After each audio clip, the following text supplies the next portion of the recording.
In the depths of every human soul lies a hidden territory, a realm we desperately avoid, yet cannot escape. Carl Jung called it the shadow, the dark side of our personality that contains everything we refuse to acknowledge about ourselves. But what if I told you that this darkness, this rejected part of your psyche, holds the very key to discovering your life's purpose? Today, we're diving deep into one of the most profound and transformative concepts in psychology, how embracing your shadow can illuminate the path to your authentic self and reveal why you're truly here. Part 1. The Shadow, Your Disowned Self. Carl Gustav Jung, the Swiss psychiatrist who founded analytical psychology, understood something that most of us spend our entire lives avoiding. We are not who we think we are. The persona we present to the world, the mask we wear in our daily interactions, represents only a fraction of our complete psyche. Beneath this carefully constructed facade lurks something far more complex and, frankly, terrifying. Jung wrote, "Everyone carries a shadow, and the less it is embodied in the individual's conscious life, the blacker and denser it is." This isn't merely poetic language. Jung was describing a psychological reality that affects every decision you make, every relationship you form, and ultimately whether you ever discover your true purpose in life. But what if I told you that this darkness, this rejected part of your psyche, holds the very key to discovering your life's purpose? The shadow is the repository of all the characteristics, desires, impulses, and potentials that we've deemed unacceptable. It's formed primarily in childhood, as we learn which behaviors earn approval and which lead to rejection. When little Tommy expresses anger and his parents shame him, he learns to repress that anger. When Sarah shows her competitive nature and is told that girls should be modest and accommodating, she buries that competitive drive deep within her psyche. Layer by layer, experience by experience, we construct this shadow. It becomes the psychic basement where we throw everything that doesn't fit the image we want to project or the image others want us to be. The problem? These rejected parts don't disappear. They don't dissolve into nothingness. They accumulate in the unconscious, gaining power and autonomy, waiting for their moment to emerge. Jung observed that the shadow often appears in our dreams as a figure of the same sex as the dreamer, a dark, threatening, or primitive character who represents everything we refuse to see in ourselves. In waking life, the shadow reveals itself through projection. We see in others the very qualities we deny in ourselves. Consider this. Who irritates you most profoundly? What qualities in other people trigger a disproportionate emotional response? Jung would argue that these people are mirrors, reflecting back the disowned aspects of your own psyche. The colleague whose arrogance infuriates you might be showing you your own unacknowledged pride. The friend whose neediness annoys you could be reflecting your own denied dependency needs. This is the shadow at work, operating in the darkness, influencing your life from behind the scenes. But here's where Jung's insight becomes revolutionary. The shadow isn't merely a collection of negative traits.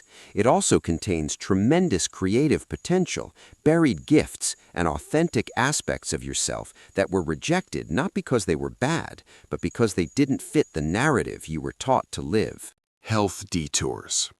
Illness, injury, chronic pain, disability. Health detours are among the most challenging because they directly impact your ability to function and often involve significant suffering. The Buddha himself faced illness. The texts record several instances, and he offered profound teachings about working with physical suffering. First, health detours teach the distinction between pain and suffering.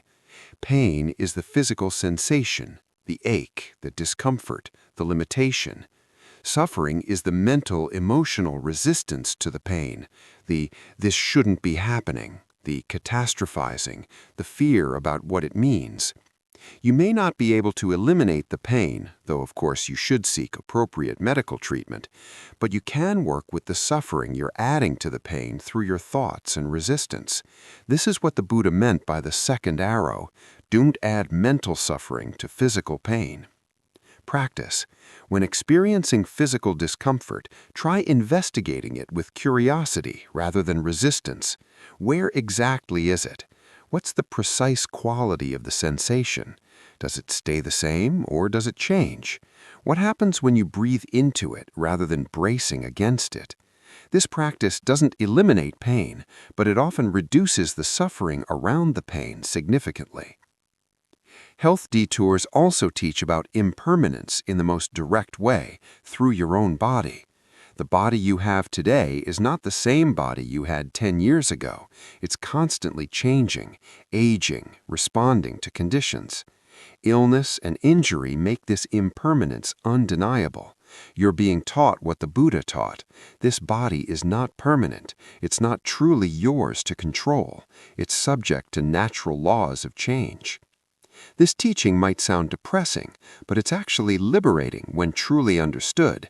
If you stop expecting your body to remain forever young and healthy, if you accept that it will change and eventually fail, you can appreciate it more fully while you have it.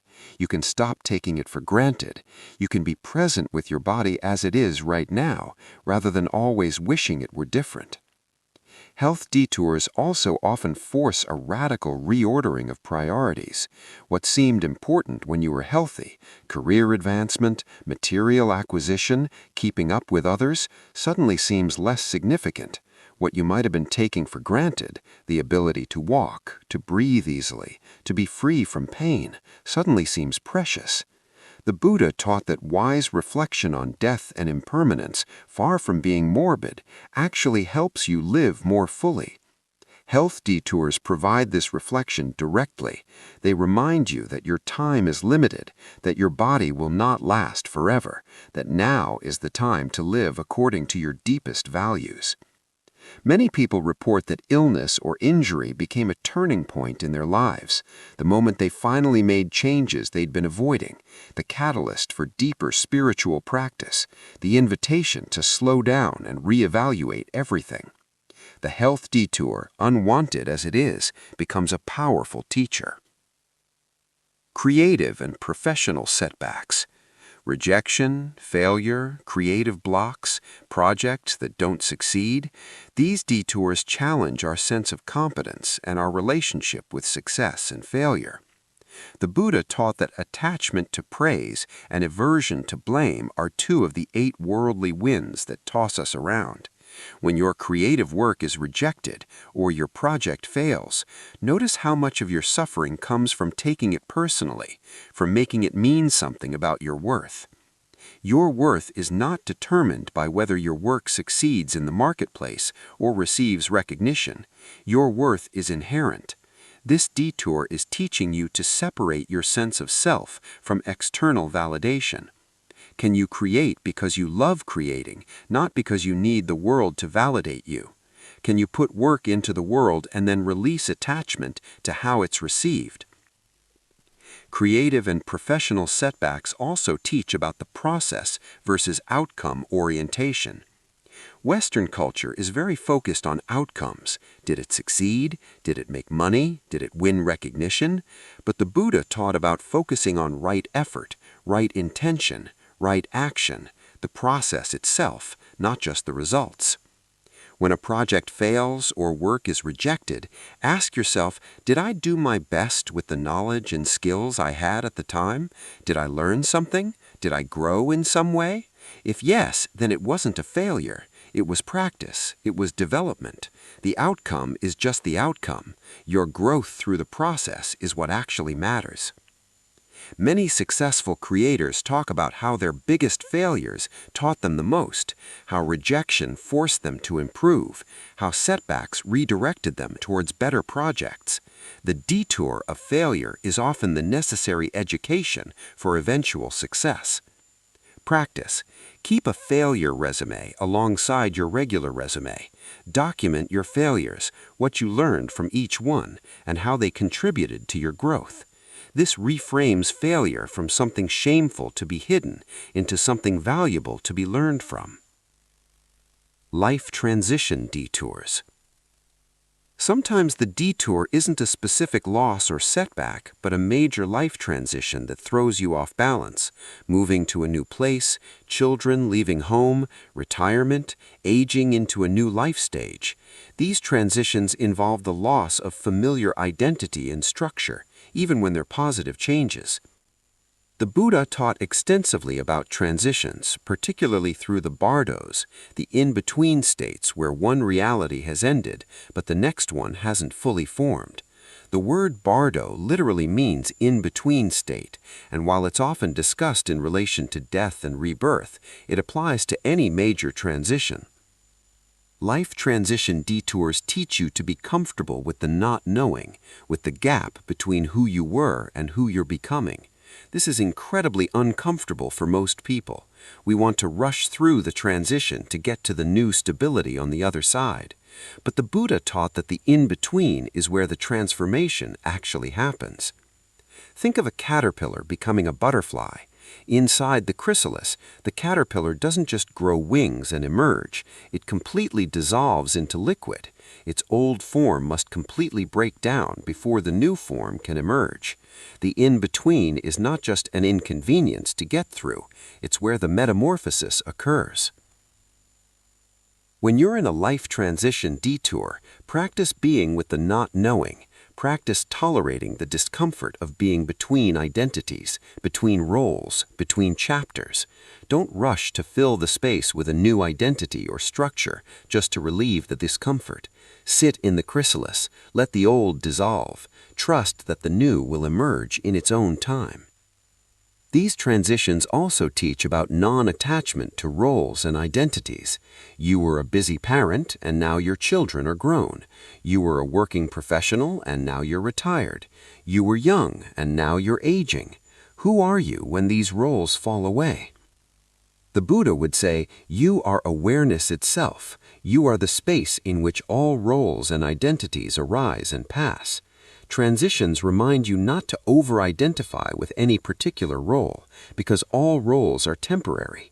This doesn't make them meaningless, it makes them fluid, flexible, part of the natural flow of life. Collective detours, finally. Let's address detours that aren't just personal, but collective. Pandemics, economic recessions, political upheaval, environmental crises, wars. These affect entire communities or societies, and they present unique challenges. The Buddha taught about the interconnection of all beings. When collective detours occur, they remind you viscerally that you're not separate, that what affects the whole affects you, that your well-being and others' well-being are intimately connected. This can be disturbing. You can't just fix your individual situation when the whole system is in crisis, but it can also be unifying. You're all in this together. Collective detours often bring out the both worst and the best in humanity. You see selfishness and hoarding, but you also see incredible generosity and solidarity. You see fear and scapegoating, but you also see courage and compassion. The detour is revealing what's always been there, the full range of human capacity.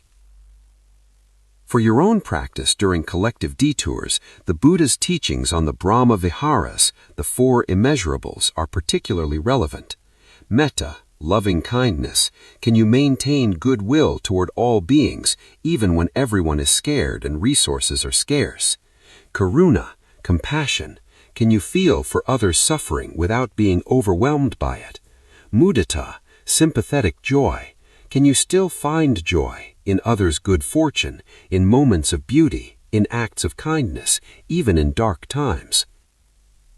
Upekkha, equanimity. Can you remain balanced and grounded even when everything around you is unstable?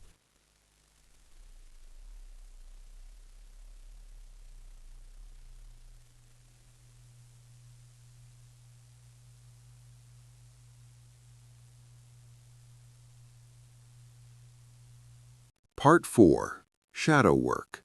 The Descent into Darkness.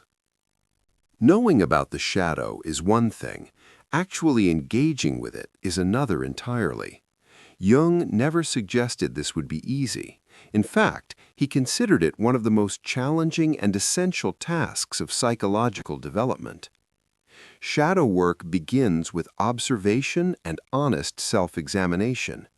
Jung advised, until you make the unconscious conscious, it will direct your life and you will call it fate. This means taking responsibility for patterns you'd rather attribute to bad luck, difficult circumstances, or other people's failings. The first step is to track your projections. Pay attention to your strong emotional reactions to others. When someone irritates, angers, or disturbs you disproportionately, ask yourself, what am I seeing in them that I refuse to see in myself? This is brutally difficult because the entire function of the shadow is to keep these qualities out of awareness. Your psyche will resist. You'll find endless justifications for why your reactions are completely rational and have nothing to do with your own unconscious material. This resistance itself is a sign you're getting close to something real. Jung recommended keeping a journal, particularly recording your dreams. The shadow often appears in dreams as a threatening or primitive figure of your same gender. These dream figures are personifications of your disowned qualities, offering you a chance to recognize and engage with them in the symbolic realm before having to face them in waking life. Another powerful method is to examine your secret fantasies and daydreams. What do you imagine when no one is watching? What would you do if no one would ever know? These fantasies often contain shadow material, desires and impulses you've deemed unacceptable, but that persist nonetheless. Jung also emphasized the importance of examining your inferior function, the least developed aspect of your psychological type. If you pride yourself on rationality and logic, your shadow likely contains profound emotional and intuitive capacities you've rejected. If you identify as a feeling type, your shadow may hold sharp critical and analytical abilities you've disowned. But here's what makes this work truly transformative. You're not doing this to get rid of the shadow or to fix yourself. You're doing it to become whole. The goal isn't to destroy the shadow, but to integrate it, to bring it into dialogue with consciousness. Jung wrote, "The shadow is a moral problem that challenges the whole ego personality, for no one can become conscious of it without considerable moral effort.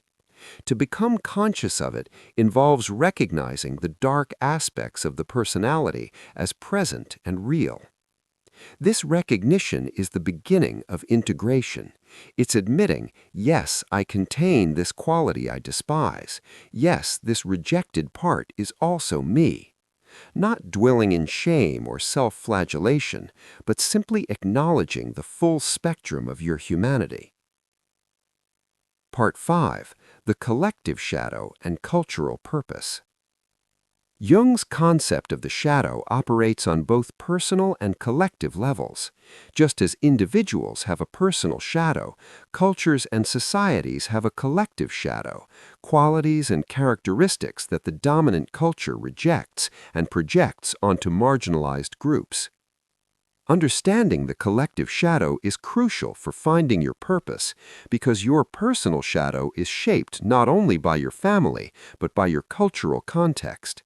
The qualities you've rejected often correlate with what your culture deems unacceptable. In cultures that prize rationality and productivity, the shadow often contains slowness, contemplation, emotion, and receptivity. In cultures obsessed with youth and beauty, the shadow holds aging, imperfection, and death.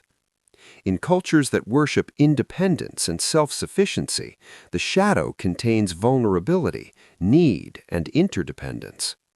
Your life's purpose often involves carrying what your culture has rejected. Many people find their calling in serving or advocating for the collective shadow, working with populations that embody what society has pushed into darkness, or bringing forward qualities that the culture desperately needs but refuses to value. Think of the environmental activist in a capitalist society that values endless growth, or the meditation teacher in a culture addicted to busyness, or the end-of-life doula in a death-denying civilization. These individuals are often called to their work precisely because they're willing to engage with what the collective wants to ignore. Jung observed that the individual who does their shadow work doesn't just transform themselves, they transform their culture. By integrating what has been split off, by making conscious what has been rejected, they make it available to the collective. They become what Jung called a symbolic bridge between consciousness and the unconscious, between the accepted and the rejected. This is a profound way to understand purpose, not as finding your unique individual calling in isolation, but as discovering how your particular psychic makeup positions you to carry something essential for the collective. Your shadow contains not just your personal rejected qualities, but cultural rejected qualities. Your wound is not just yours, it's a cultural wound. And your healing is not just for you, it's for everyone. Part 6. The Integration Paradox. Here's where Jungian philosophy gets deeply paradoxical. You find your purpose not by becoming someone new, but by becoming more fully yourself. And becoming yourself requires accepting the very things about yourself you've spent your life rejecting. Jung described this as the reconciliation of opposites. The conscious persona and the unconscious shadow are polar opposites, engaged in a constant tension. Your conscious self says, "I am this," while your shadow insists, "You are also that." The energy consumed in this internal warfare is tremendous, energy that could otherwise be directed toward living your purpose. Integration doesn't mean the shadow disappears or that you act out every rejected impulse. It means you acknowledge these aspects, understand them, and consciously choose how to relate to them. The aggressive impulses in your shadow don't need to be expressed as violence, but they might fuel your capacity for healthy assertion and boundary setting. The selfish tendencies you've rejected might, when integrated, become healthy self-care and self-prioritization. Jung used alchemy as a metaphor for this transformative process. The alchemists sought to turn lead into gold, which Jung interpreted psychologically as transforming the base material of the shadow into the gold of integrated consciousness. This transformation requires what alchemists called the union of opposites, bringing together what has been split apart. The integration creates what Jung called the self with a capital S, not the ego or the persona, but the totality of your being, conscious and unconscious united. This self is the source of authentic purpose. It's not a role you play or an identity you adopt. It's the unique expression of your complete being. When people say they're finding themselves, this is what they're actually seeking, not a new identity, but the integration of all that they are. And this process always, inevitably, requires confronting the shadow. Consider the workaholic executive who discovers in his shadow a deep capacity for play and presence that he rejected as unproductive. As he integrates this, he doesn't quit his job and become a beach bum. Instead, he brings playfulness and presence into his work, transforming both his leadership style and his quality of life. His purpose shifts from achieving external markers of success to creating environments where others can thrive, a purpose that requires both his conscious competence and his previously rejected capacity for lightness and connection. Part 7. The Wounded Healer. One of Jung's most powerful archetypes is the wounded healer, the idea that our deepest wounds become the source of our greatest gifts. This archetype is intimately connected to shadow work and the discovery of purpose. Your shadow often forms around your wounds. The qualities you reject are frequently the ones that made you vulnerable to pain or that were punished in your formative years. You learn to hide these aspects not because they were bad, but because expressing them led to hurt. But here's the transformative insight. These wounded places, these shadow territories, contain your medicine for the world. The person who is shamed for their sensitivity becomes the therapist who creates safe spaces for others' emotions. The child who is ridiculed for asking questions becomes the teacher who encourages curiosity. The adolescent whose creativity was dismissed becomes the mentor who nurtures artistic expression in others. Jung himself embodied this archetype. His own psychological crisis, his descent into the unconscious, became the foundation for his life's work. He didn't transcend his wound, he transformed it into his vocation. His willingness to explore his own darkness gave him the maps and methods to guide others through theirs. This is radically different from the conventional approach to finding purpose, which often involves identifying your strengths and building on them. Jung would say, yes, develop your strengths, but also examine your weaknesses, your wounds, your shadow. These contain equally important information about why you're here. Your purpose often lives at the intersection of your gifts and your wounds. The gift provides the vehicle, the wound provides the motivation and the understanding. Together, they create a calling that's uniquely yours because it emerges from your unique configuration of light and dark, strength and vulnerability, consciousness and shadow. Part 8. Living from the Self. As you integrate your shadow, something remarkable happens. You begin to live from the self rather than the ego. The ego is the center of consciousness, concerned with survival, status, and self-image. The self is the center of the total psyche, conscious and unconscious together, oriented toward meaning, wholeness, and authentic expression. Living from the self means your choices are no longer primarily motivated by what looks good, what others expect, or what makes you feel temporarily secure. Instead, you're guided by a deeper wisdom that takes into account the full spectrum of who you are. This is what Jung meant by individuation, becoming an individual in the truest sense.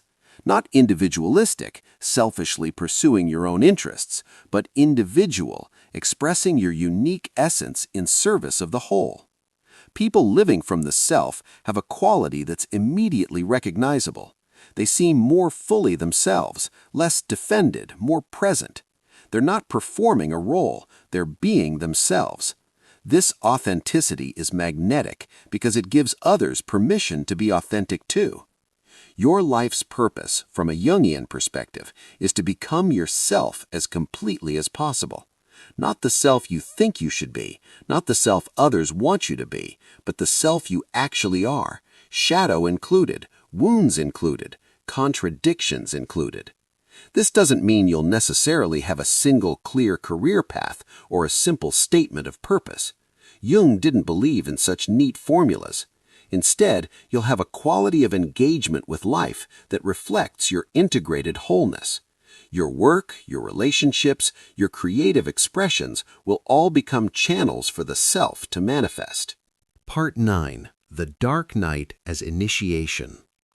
Many people encounter their shadow not through deliberate exploration, but through crisis. Jung called these experiences enantiodromia, the tendency of things to turn into their opposite.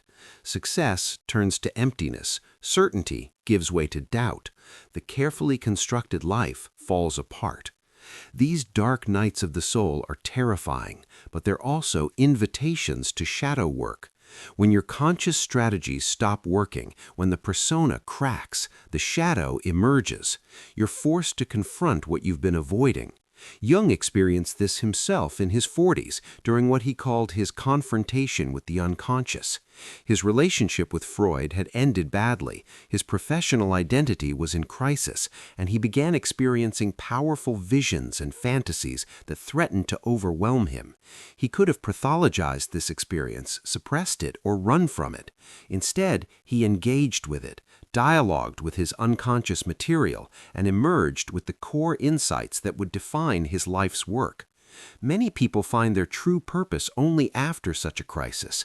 The midlife crisis, the existential breakdown, the loss that shatters your worldview. These experiences strip away the persona and force you to meet your shadow. They're initiations, whether you recognize them as such or not. If you're in such a crisis now, Jung would tell you this isn't random suffering. This is your psyche demanding integration. The old way of being, based on a partial version of yourself, can no longer contain you. Something deeper is trying to emerge. Your task isn't to fix this crisis and return to normal. Your task is to go through it, to let it transform you, to retrieve from the darkness what needs to be brought into the light. Part 10. Practical Shadow Work Exercises.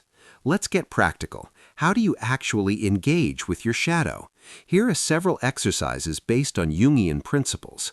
The projection practice. For 1 week, notice every strong negative reaction you have to others. Write down the quality that triggered you. Then ask honestly, do I possess this quality in any form?